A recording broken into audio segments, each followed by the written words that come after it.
G'day folks, this morning's philosophy comes to you from Epicurus. Is God willing to prevent evil but not able? Then he is omnipotent. Is he able but not willing? Then he is malevolent. Is he both willing and able? Whence cometh evil? Is he neither willing or able? Then why call him God?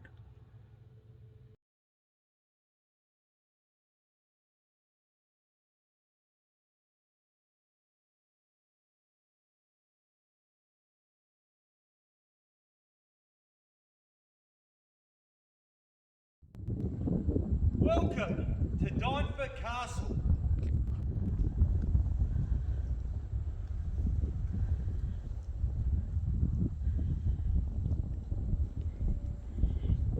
It's a spectacular day in Wales. Absolutely perfection.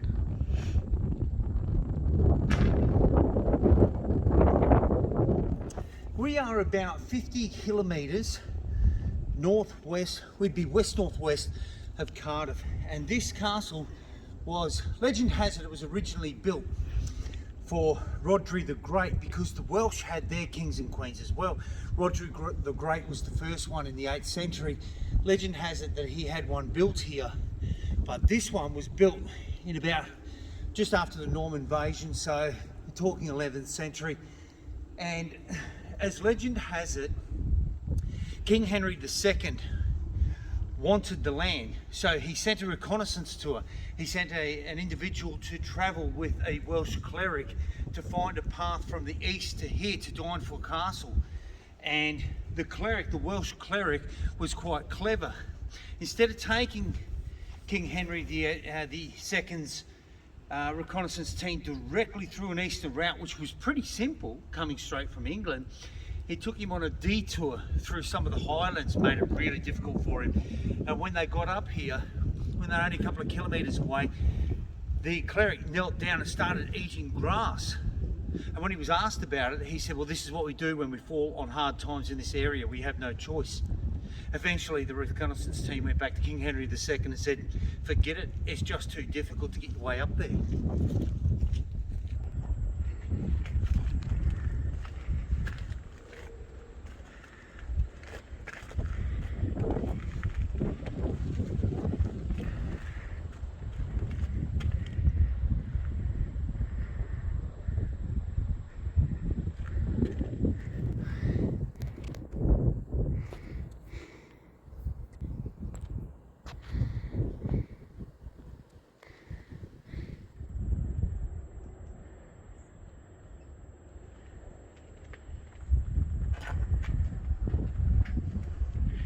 You know, we often hear about how beautiful northern Scotland is, and well, I didn't go very far north into Scotland, and how beautiful Ireland is, but I don't think anybody should forget how beautiful Wales is. This countryside coming down here through Snowdonia and farther south the coastline, it's just been absolutely amazing.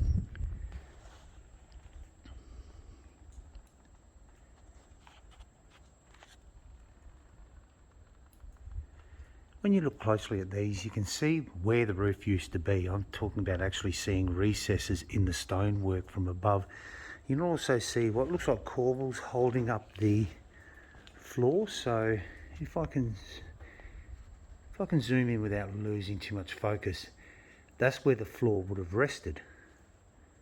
So right now I've walked down these rather modern stairs, and if I take, right on the step that I'm on the level that the floor would have been. So you can easy view out those windows. And unfortunately a large section of wall is missing there. But these pieces being missing, this adds to the charm and the mystique of these buildings. This is one of the best castles I've seen. The way it's perched up on the countryside like this is just, this is a wonderful, wonderful castle.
Well, here we are. We're getting a lot closer to Cardiff now. We come to this tiny little old castle because it used to be a Roman fortification built here in the 1st century. It's called Loughor Castle, Loughor, pronounced Loughor. And where I'm standing right now is on top of the motte. Now this is it's an oval-shaped motte, and I'm not sure if you can get an idea, grasp of the scale there.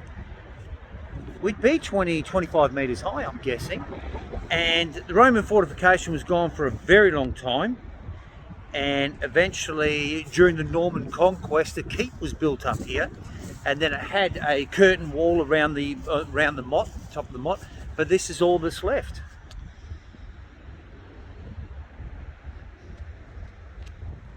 It was never really an overly large structure. Watch your step there, I nearly fell over. But big chunk has come down off here. I'll show you something interesting about the formation of the slate tiles that they were putting into there. That would have been attached up there at one stage.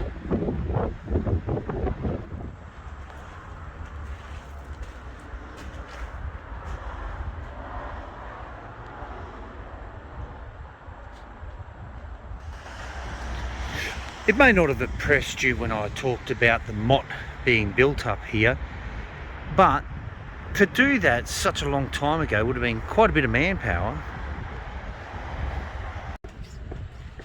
Swansea Castle.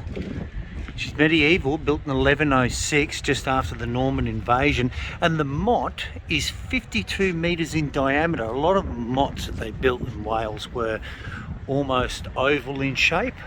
But this is a monstrous building, just smack bang in the middle of Swansea.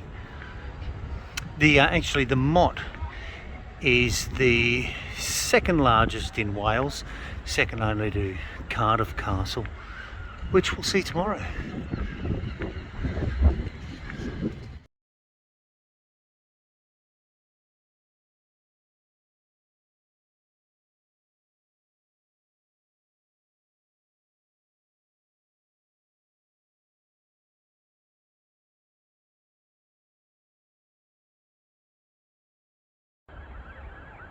It's certainly surprising that this is considered safe for people to be walking around in, because we've seen big falls, seen traces of big falls, and some of these look pretty precarious. This room here must have been very interesting. If we have a look at the remains, it looks like right now I'd be standing in this 7.5, 8 foot thick wall, but I have never seen a reconstitution of this castle, so I have to go on guesswork. But all these must have branched out, joined up on the other side to create a rather large room with a lot of support, obviously, because it would have gone much higher.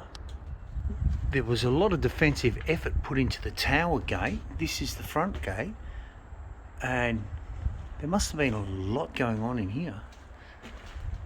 Sometimes you have just a little room and like this, and that's it, but not this one.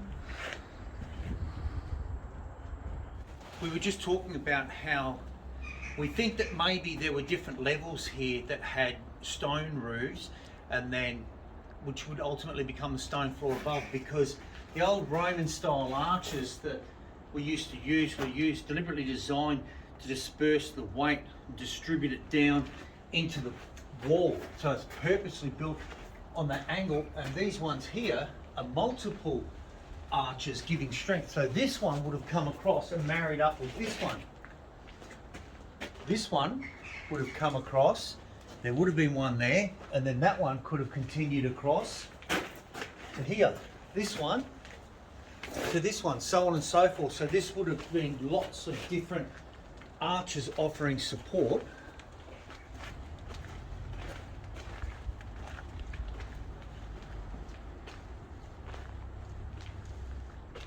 Maybe a well? The well's out in the centre. Is it? Yes.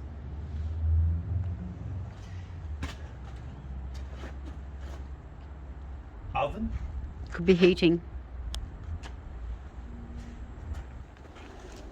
And then by the time, in this area of the world, by the time they started building indoor fires, was the 14th century, and a lot of people died from carbon dioxide poisoning, because when they built their chimneys, they didn't build the ratios correctly. If I remember correctly, I read a book a couple of years ago about some of the biggest killers from the 14th century, and I think that the ratio was 1 to 9. The hole in the top of the chimney had to be 1/9 of the hole below in order to create a good vacuum and expel all the smoke, yet allow the warmth to dispense through the building.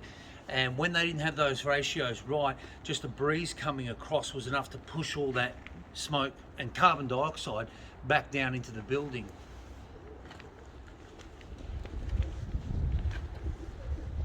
It's definitely the well. Yeah, I can hear water in there.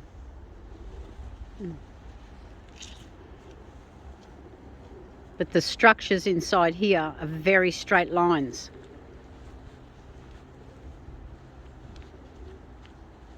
Remember that well at Dinefwr Castle takes 10 seconds for the Yep. item for a rock or water to hit the Yep, bottom. but that's and the then make its deepest. noise back up. Listen. It's a bit shallow. Like we were just talking about with the Roman arches, giving you that ability to have a stone ceiling and a stone floor above. This is a fine example of it. All these arches heading out, and then the arches are obviously missing from up the top there.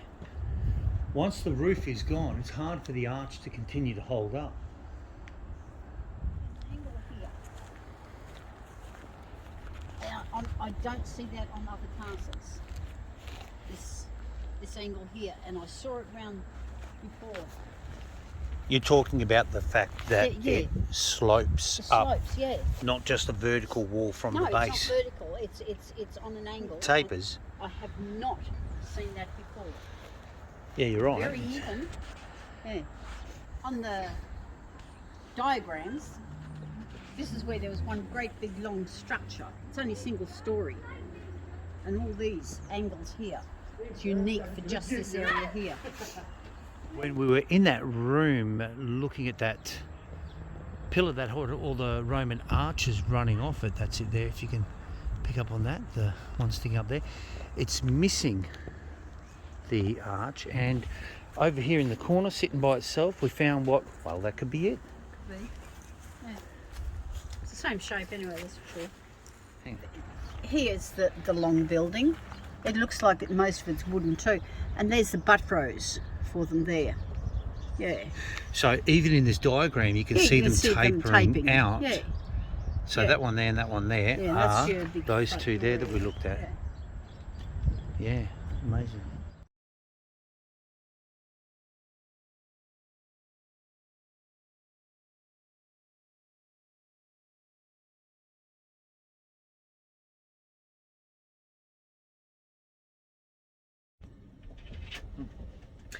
Wonder what happened on this day in history. 20th of December 1898, having recently discovered plutonium, future Nobel Prize winners Marie and Pierre Curie discovered a radioactive chemical element, radium, a silver-white metal which can be used in the treatment of cancer. Marie is the only woman to have ever won it twice. Yes. On this day, the 20th of December 2007, Queen Elizabeth becomes the longest living British monarch. And who was second? Yeah, let everyone know. Who was second? It was Victoria, wasn't it? I think so. Yeah.